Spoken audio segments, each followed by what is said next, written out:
AP రాజధాని అమరావతి రెండో దశ ల్యాండ్ పూలింగ్ మొదలైన వేళ తుళ్లూరు మండలం వడ్డమాను గ్రామంలో సిఆర్టీఐ యూనిట్ కార్యాలయాన్ని ప్రారంభించారు మంత్రి నారాయణ.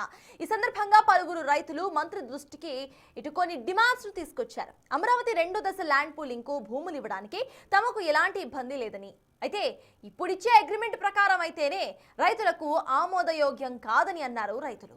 మొదటి దశలో భూములిచ్చిన రైతుల ప్లాట్లలో ఇప్పటికీ కూడా పూర్తిగా అభివృద్ధి జరగలేదని, మళ్ళీ ఇప్పుడు కొత్తగా భూములిస్తే మౌలిక సదుపాయాల కల్పన అసలు ఎలా జరుగుతుందని ప్రశ్నిస్తున్నారు.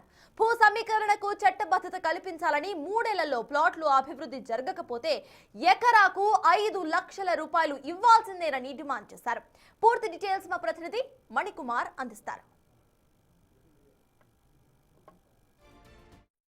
పూలింగ్ కోసం తుళ్లూరు మండలం వడ్డమానులో సిఆర్డీఏ యూనిట్ కార్యాలయాన్ని ప్రారంభించారు మంత్రి. అయితే ఈ కార్యాలయం ప్రారంభం సందర్భంగా ఇక్కడ ఉన్నటువంటి రైతులు కొన్ని డిమాండ్లను మంత్రి దృష్టికి తీసుకొచ్చారు. ఆ డిమాండ్లు తీసుకొచ్చిన రైతులు ప్రస్తుతం మనతో ఉన్నారు. ఒకసారి మాట్లాడదాం. ఏంటండి, అంటే ఎట్లా చూస్తారు? ఇప్పటికే మొదటి దశ ల్యాండ్ పూలింగ్ చూశారు, ఇప్పుడు రెండో దశ ప్రారంభిస్తున్నారు, ఎట్లా అనిపిస్తుంది? అదే మొదటి దశ భూ సమీకరణ 2014 చట్టంలో ఫార్మర్కి ఎలాంటి రైట్స్ లేవు. అభివృద్ధి చేసి ఇవ్వలేని పక్షంలో అతను న్యాయపరమైనటువంటి కోరికల్ని డిమాండ్ చేసుకునేదానికి అవకాశం లేదు. అగ్రిమెంట్ సిస్టమ్ని మార్చమని మేము ప్రధానంగా డిమాండ్ చేశామండి. అభివృద్ధి చేసినటువంటి ప్లాట్ని 3 సంవత్సరాల లోపల మేము మీకు రైతులకి రిటర్నబుల్ ప్లాట్స్ ఇస్తామని చెప్పేసి ప్రభుత్వం తరఫున స్థానిక శాసనసభ్యులు వారు, మంత్రి గారు స్పష్టమైనటువంటి హామీని ఇవ్వటం జరిగింది. కానీ మేమేమంటున్నామంటే ఆర్థికపరమైనటువంటి అంశాలతో ఆలస్యం అవ్వచ్చు, రాజకీయపరమైనటువంటి ఇబ్బందులు ఉండవచ్చు, లేదా ప్రకృతి వైపరీత్యాలు ఉండవచ్చు, ఏమైనా జరగవచ్చు. 3 సంవత్సరాల లోపల ఇస్తామన్నది మీరు 4 సంవత్సరాల లోపల ఇవ్వండి. 4 సంవత్సరాలు దాటితే ఎకరానికి సంవత్సరానికి 5 లక్షల రూపాయలు పరిహారం అగ్రిమెంట్లో పెట్టండి.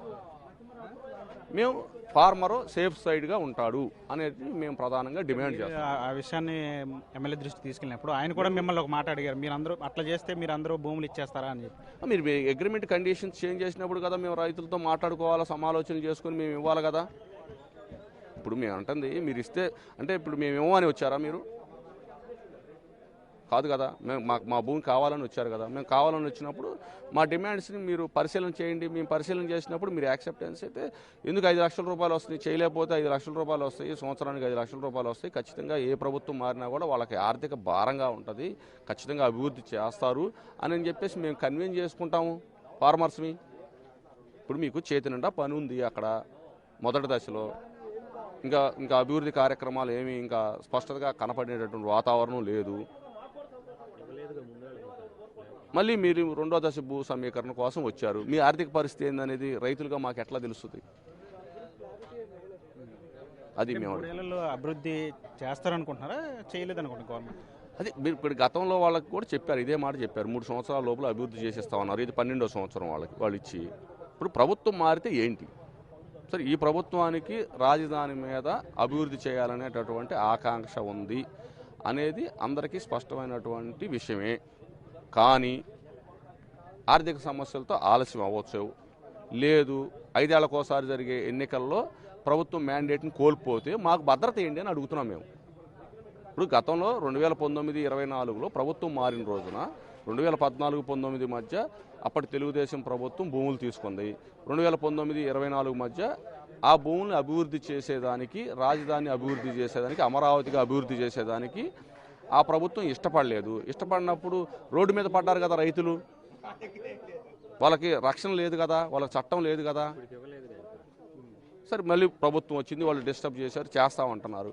ఓకే, ఆ అభ్యంతరాలన్నీ మీరు తొలగించుకొని మీరు పని మొదలు పెట్టుకుంటున్నారు. ఓకే, 3 సంవత్సరాల లోపల మేము అభివృద్ధి చేసిన ప్లాట్ ఇస్తామంటున్నారు. 4 సంవత్సరాల లోపు ఇవ్వండి. ఇవ్వలేకపోతే ఈ పరిహారం ఇస్తామని అగ్రిమెంట్లో కండిషన్ పెట్టండి అని అడుగుతున్నాం మేము. దాంట్లో తప్పేముంది? దాని మీద స్పష్టమైనటువంటి హామీ వాళ్ళు ఇవ్వలేదు. మీరు గెజెట్ గురించి కూడా మాట్లాడారు. ఖచ్చితంగా గెజెట్ ఉంటే మేమందరం భూములు ఇవ్వడానికి సిద్ధంగా ఉన్నాం. ఖచ్చితంగా మరి భద్రత అదే కదా. మరి ఇప్పుడు ఇబ్బందితోనే కదా మరి ఆ రోజున ఏం చేయలేకపోయింది. అట్లాంటివన్నీ కూడా ఇప్పుడు రెండో దశలో గతంలో జరిగినటువంటి అనుభవాల దృష్ట్యా చట్టం రైతులకి అనుకూలంగా కొన్ని కండిషన్స్ని ఉంచాలి అనేది మేము ప్రధానమైనటువంటి డిమాండ్. కానీ వాళ్ళు 2014 భూ సమీకరణ చట్ట ప్రకారమే యాజ్ ఈజ్గా ముందుకెళ్తామని వాళ్ళు స్పష్టం చేయడం జరిగింది. చెప్పండి, అంటే ఈ 7 గ్రామాల ప్రజలందరూ కూడా, ఈ రైతులందరూ కూడా భూములు ఇవ్వడానికి ఎంత శాతం సిద్ధంగా ఉన్నారండి? అంటే ఈ కండిషన్ మీద అయితే రైతులకు అనుమానాలు ఉన్నాయి, ప్రభుత్వం మారితే ఏంటి అనేది. అది. ప్రభుత్వం అయితే స్వచ్ఛందంగా భూములు ఉంటాయి, రైతులందరూ కూడా సిద్ధంగా ఉన్నారు, మేము పని ప్రారంభిస్తాం. లేదు, కన్ఫ్యూజన్స్ ఉన్నాయి. అంటే ప్రభుత్వం ఇప్పుడు 3 ఏళ్లలో ఎంతవరకు చేయగలుగుతారు పని? చిన్న పని కాదు కదా. ఆల్రెడీ 50,000 ఎకరాల్లో పని ఉంది పెండింగ్, మళ్ళీ ఒక 20,000 ఎకరాలు తీసుకుంటుంది. ఈ 70,000 ఎకరాలు అభివృద్ధి చేసేదానికి ఎన్ని వేల కోట్లు కావాలో, ఎన్ని సంవత్సరాల సమయం పట్టుద్ది అనేటటువంటి ప్రతి కామన్ మ్యాన్కు ఉన్నటువంటి సందేహం. దానికేం పెద్దగా తెలివి ఉండాల్సిన అవసరం ఏం లేదు.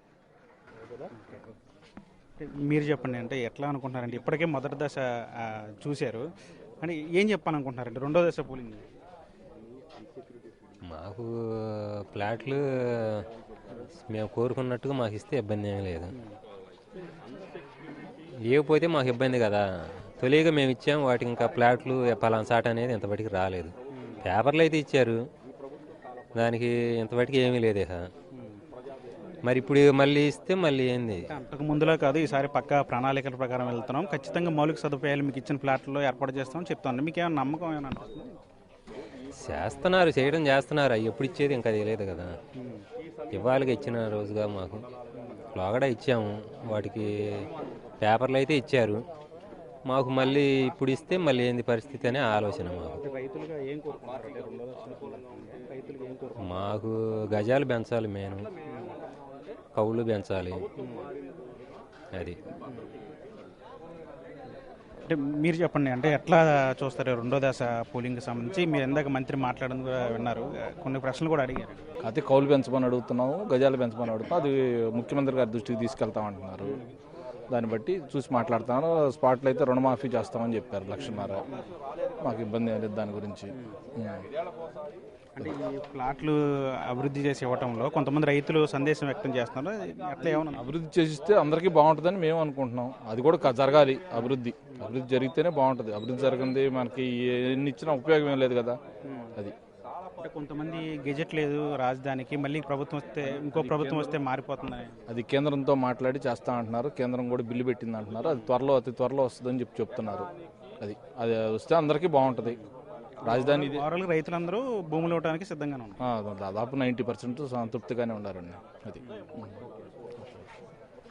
ఇది రెండో దశ ల్యాండ్ పూలింగ్ సందర్భంగా భూములు ఇవ్వడానికి రైతులందరూ కూడా సిద్ధంగా ఉన్నారు. ఏదైతే 7 గ్రామాలు ఉన్నాయో గ్రామాల్లో ఉన్నటువంటి రైతులందరూ కూడా భూములు ఇవ్వడానికి సిద్ధంగా ఉన్నారు. అయితే కొన్ని డిమాండ్లు కూడా ప్రభుత్వ దృష్టికి తీసుకెళ్ళి ఇప్పటికే అంటే రుణమాఫీకి సంబంధించి కావచ్చు, లేదంటే ఇతర అంశాలకు సంబంధించి ఒక క్లారిటీ కూడా ఇచ్చారు మంత్రి నారాయణ.